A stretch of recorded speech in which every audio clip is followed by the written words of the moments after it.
I said, what was it like when you, and he wouldn't let me finish the sentence. He never said a word, but he lifted up his arm and he pointed. Just like, I know you can't see this, be listening, but Paul can see it. I'm pointing, but I'm pointing to the Father.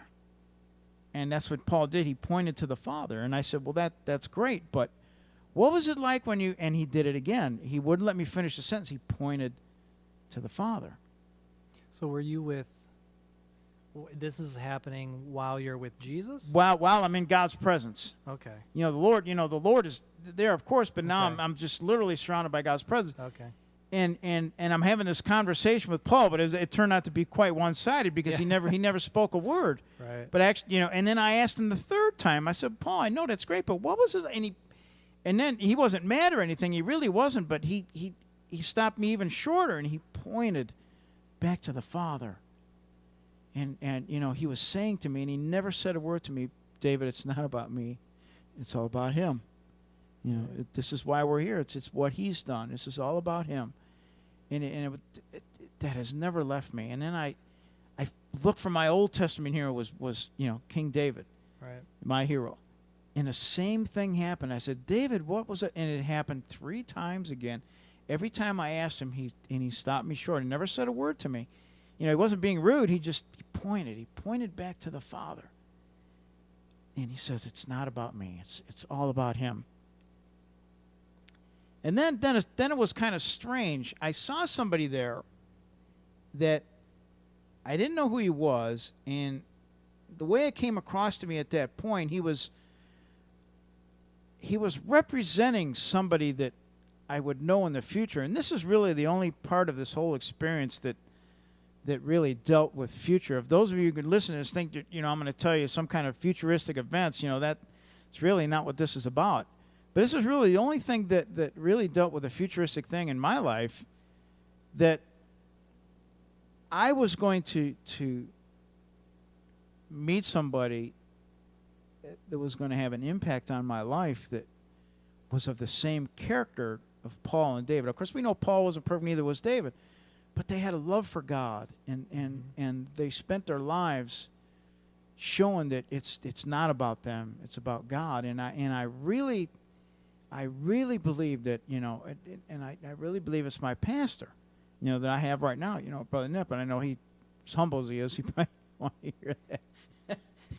Well, I'm just being honest, because that didn't jump out at me at that point. I mean, I didn't know who it was, but the thought that was hitting me at the time that this was happening, that I would meet somebody someday, because at that time I really needed somebody in my life that would really take a personal interest in me. I needed that. We need to adopt brothers and sisters in the Lord, to be a big brother to them. And that's really to do that. Now, I'm going to move on here. I mean, I could really spend a lot of time, with these. I don't want to dwell too long. Right. But the next thing I saw, now here's another thing, you're just going to have to bear with me. I saw perfection. And by me describing that in a number of words, I can't explain that to you. I went to Webster's, and the word perfect means complete in all respects, without defect or omission, sound and flawless. That's all fine, well, and good. It's a great thing. Now that's the word perfect. Now I looked under the word perfection, and it said the act or process of perfecting a person or thing that is the perfect embodiment of some quality. So that's telling me that somebody's trying to reach perfection in a certain area, or they're working towards perfection, but it's not perfection.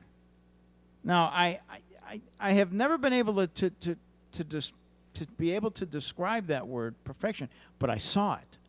Well, like you were looking at the environment around you? Yes, what I saw, and we're going to get into this a little different. We're a little deeper here. When I say I saw perfection, I saw the Garden of Eden. I saw it.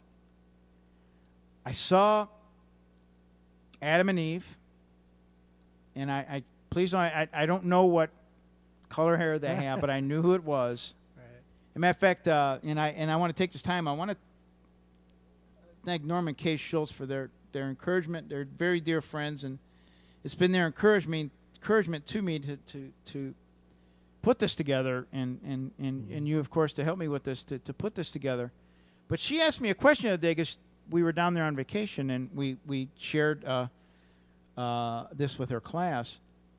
And she asked me, she goes, what did they look like? You know, did when you say, because when I saw them in this dream of this vision, the glory of God was resting on them.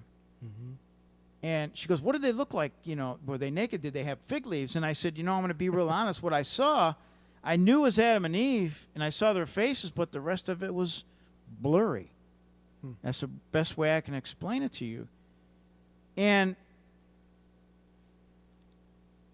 a strange thing happened. Another scripture jumped out at me. Now, this was the one that really was kind of odd, but it, when we look at genealogies, we think they're a waste of time sometimes. It's historical. Right.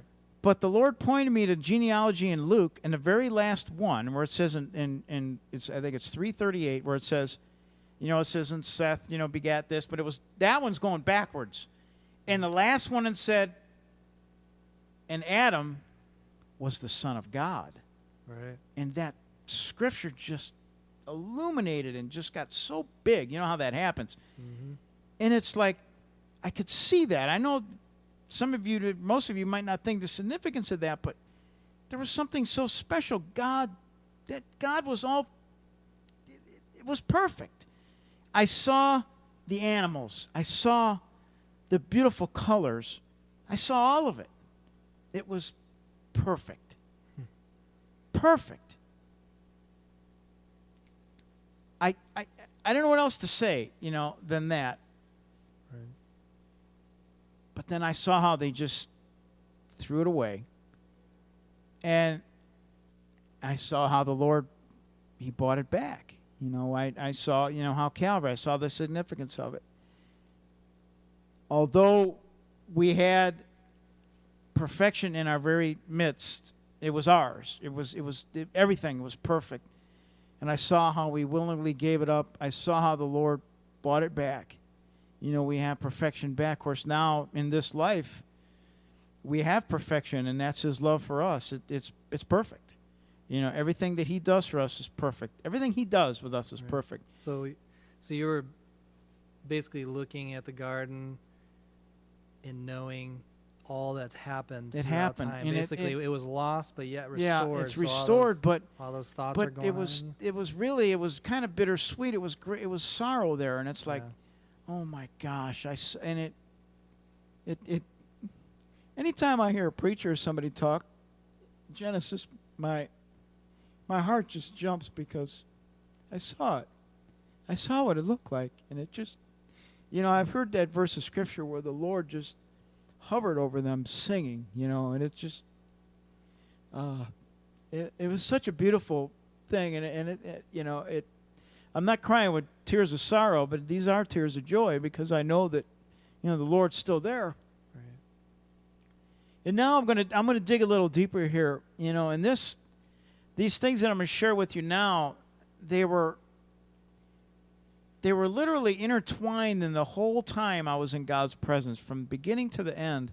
These thoughts just were there. I got like 4 points here, and I know there's many more, but these 4 that I'm going to share with you now just ran through my heart and my mind the whole time. And it wasn't until recently that what they were, and I'm just gonna give it to you like I got it. And that, I think I was feeling a bit of the heart of God. I was in His midst. I was feeling His heart. And you're just going to have to run with me on this. This is what this is. I'm going to get delivered like I got it, I believe. The first question I'm going to ask, and this first one is a question: why did God make man? Why? I know people have 1,000 different reasons, and the thought that was so prevalent to me was that He was lonely. He was lonely. All God all God has been looking for is for someone to love Him for who He is. Someone that'll believe what He says and act on it. That's all He's ever. He gave us everything. You know, and he'll do it now. You know, he was looking for that in the garden, and he's looking for that today. Nothing's changed. He hasn't changed at all. He is still looking for someone that will just love him for who he is and just believe what he says, you know, and act on it. You know, in other words, you know, we think that serving God is such a chore. You know, well, you know, admittedly, sometimes it may feel that way, but it's for our own good. Right. You know, one of the scriptures that just popped to mind, I don't know the exact reference, but in Psalms, where it says, God's eyes are scanning the earth, looking for someone who knows him and who seeks him, Yeah. who understands him. And you Wow. know, it just popped in my mind as you're thinking, like, God's looking for that kind of heart, a heart that says, yes, I want to know you, I want to love you, teach me to walk with you. And I think that's one of the things that David, you know, you talk about your hero David, that you know, out of all the things going on in the world at that time, yet his eyes were drawn to a boy out in the middle of a shepherd's field. Right. You know, and David, as we know, is the one man known as after God's own heart. God himself Beautiful. said, "This is a man after my own heart." Beautiful But- scripture. Yeah. But Beautiful. Go ahead. I just wanted to bring No, that out. It just popped in my you mind know as you were that. talking. I love comments. Well, this was the very first point that you know, when the Lord, you know, he was like in it, his teaching. But like I say, this was also, it was just like an ebb and flow. It just flowed everywhere. This thought just stayed with me. It was just like flowing like a river. I guess the best way I can explain it to you. And the second one was that there is more to marriage than what meets the eye. It was this thought that it, you know, Paul in Ephesians calls marriage a mystery. And the only thing I could tell you is that what I experienced is that there's something more to this than what we're seeing. And I, you know, you can only guess why the enemy just hates marriage so and families, because there's something to that. God, you know, God, it was a thing that he founded in the garden, something that he'd set up, but there's more to that. He loves families, but there's just, it's about all I can say in this is that there's something more there, you know, and Paul called it a mystery. So there's something going on there. I you know, I'm just sharing like I'm getting it.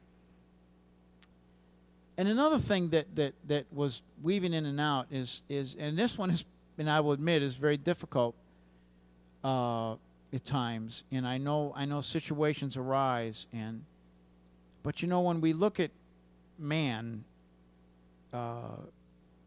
as one, you know, there's different races, different creeds, different belief systems, different nations, you know, so many different races, nationalities. But we're really all one under God's eye, you know. Right. We're one, and it's almost like, you know, you go out there and you hate, or, you know, you go out there and you're angry. It's like you're doing it to yourself. You know, the Lord had said, you know, you love, you know, brother as yourself, and it was an underlying thought. It just, you know, I know to some of you this should be obvious, but some of us, we forget that you know, it just thought that it was weaving through there. And the fourth one was that all these things that were going on around me, and all these things, you know, after 28 years, unfortunately, some of it has faded a little bit, and I know there was more that goes on, and I have a feeling once, you know, that we're done with this tonight, things are going to come back to me. That's just the way this is. But there is one thing that just stood out more than anything. Jesus himself was just, I can't explain it. Although all this stuff was going on, it just like, he stood out. There was nobody like him. Because of all the things he did, but there was just nobody like him. He was just like, he was almost like a, you know, I hate to use this word, but it's almost like a mystery man. It's like, you know, who is this man that would do this for us? You know, the great thing that he did, he just, you know, that